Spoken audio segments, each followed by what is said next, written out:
लालू जी 90 से लेकर 2005 तक उनके परिवार का शासन रहा। 4 से लेकर 14 तक केंद्र में वो किंग मेकर रहे।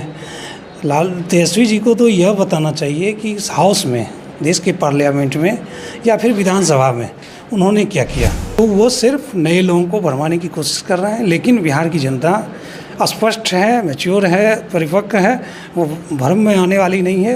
उनका कुछ भी नहीं होने वाला है, वो इसी तरह से बोलते रह जाएंगे। एक बड़ा प्रयास है और 31 वर्षों की तपस्या का परिणाम है जो नीतीश कुमार जी ने एक शुरुआत करी थी। वो शुरुआत आज एक फलीभूत होता नज़र आ रहा है और देश की जनता इसका लाभ अगले कई दशकों तक, अगले कई सदियों तक लेती रहेगी। केंद्र सरकार जातीय जनगणना करवाएगी, जिसको लेकर क्रेडिट लेने की होड़ मची हुई है। नेता प्रतिपक्ष तेजस्वी यादव भी सेलिब्रेट करते हुए नजर आ रहे थे और आज एक्स पर ट्वीट किए, ये तो सिर्फ ट्रेलर है, पिक्चर अभी पूरी बाकी है। बिहार को विशेष राज्य की दर्जा दिलाने की भी मांग कर रहे हैं और कई योजनाओं की बात कर रहे हैं। सीधे तौर पे हमारे साथ बातचीत करने के लिए जदयू के प्रदेश प्रवक्ता हैं कुणाल किशोर जी। कैसे देख रहे हैं, केंद्र सरकार जातीय जनगणना करवाएगी, जिसको लेकर सभी पार्टियों में क्रेडिट लेने की होड़ मची हुई है। देखिए, क्रेडिट लेने की होड़ तो मचेगी, लेकिन उनके पास ट्रैक रिकॉर्ड क्या है। लालू जी 90 से लेकर 2005 तक उनके परिवार का शासन रहा। 4 से लेकर 14 तक केंद्र में वो किंग मेकर रहे। तेजस्वी जी को तो यह बताना चाहिए कि इस हाउस में, देश के पार्लियामेंट में या फिर विधानसभा में उन्होंने क्या किया। क्या उन्होंने कभी कोई मांग रखी? उन्होंने नारा दिया, नारा मैदानों में दिया, खेतों में दिया, लेकिन क्या नारा से पॉलिसी बनता है? पॉलिसी बनता है हाउस में बोलने से। तो उनके पास कुछ भी नहीं है ऐसा कहने के लिए, वो सिर्फ क्रेडिट ले सकते हैं। और बिहार की जनता बेवकूफ़ नहीं है, वह जानती है कि किसने काम किया है और कौन सिर्फ महफिल लूटने का प्रयास कर रहा है। तो जनता स्पष्ट है, जनता निश्चित तौर पे जान रही है कि नीतीश कुमार जी ने, आप चूँकि जानते होंगे, मैं फिर से रिपीट कर रहा हूँ, 25 अगस्त 1994 को नीतीश कुमार जी ने देश की संसद में जातिगत जनगणना की ज़रूरत बताई थी। और तब से आज तक आप साल दर साल देखेंगे उन्होंने लगातार प्रयास किया है, चाहे वो केंद्र में सांसद के रूप में किया हो, मंत्री के रूप में किया हो, बिहार में मुख्यमंत्री के रूप में किया हो।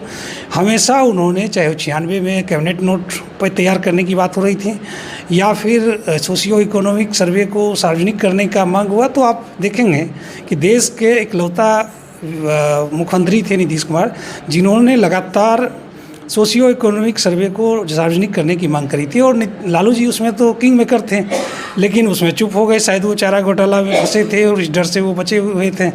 तो स्पष्ट है, बिहार की जनता और बच्चा जान रहा है कि आज जो जातिगत जनगणना, निश्चित तौर पे यह एक जश्न का माहौल है। बिहार ने फिर से अपने नेतृत्व को साबित किया है।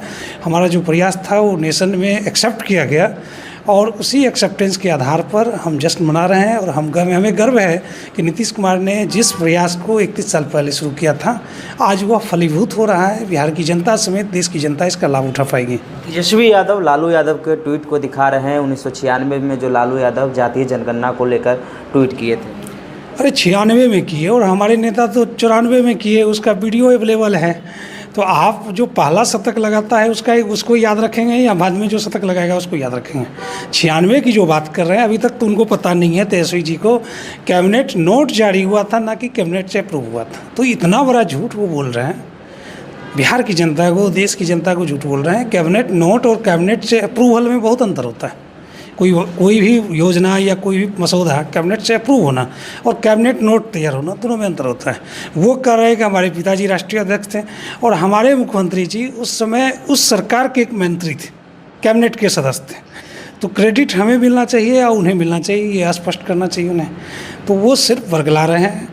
अब आज मैं उनका ट्वीट देख रहा था, पहले लिखते हैं विशेष राज्य का दर्जा मिले, सेकंड ट्वीट आता है विशेष पैकेज मिले। तो कंट्राडिक्टरी है, जब दर्जा मिले तो पैकेज क्यों मिले और पैकेज मिल रहा है तो दर्जा की बात कहाँ से आ गई? तो वो सिर्फ नए लोगों को भरमाने की कोशिश कर रहे हैं, लेकिन बिहार की जनता स्पष्ट है, मैच्योर है, परिपक्व है, वो भ्रम में आने वाली नहीं है। उनका कुछ भी नहीं होने वाला है, वो इसी तरह से बोलते रह जाएंगे। जातीय जनगणना करवाने की तो बात कर रहे हैं, बिहार को विशेष राज्य दर्जा दिलाने की बात कर रहे हैं, विशेष पैकेज की बात कर रहे हैं, आरक्षण की बात कर रहे हैं। यानी देखा जाए ट्वीट में साफ साफ झलक रहा है कि तेजस्वी जिस तरीके से ट्वीट के, उसमें दिख रहा है कि उनके दबाव में सरकार आकर जातीय जनगणना करवा। देखिए, वो माहौल बना रहे हैं। उनको बताना चाहिए कि 2021 में जब नीतीश कुमार जी बीजेपी, कांग्रेस, आरजेडी समेत सभी दल के विधायकों को लेकर माननीय प्रधानमंत्री जी से मुलाकात करने गए थे, क्या उसमें तेजस्वी जी का दबाव था क्या?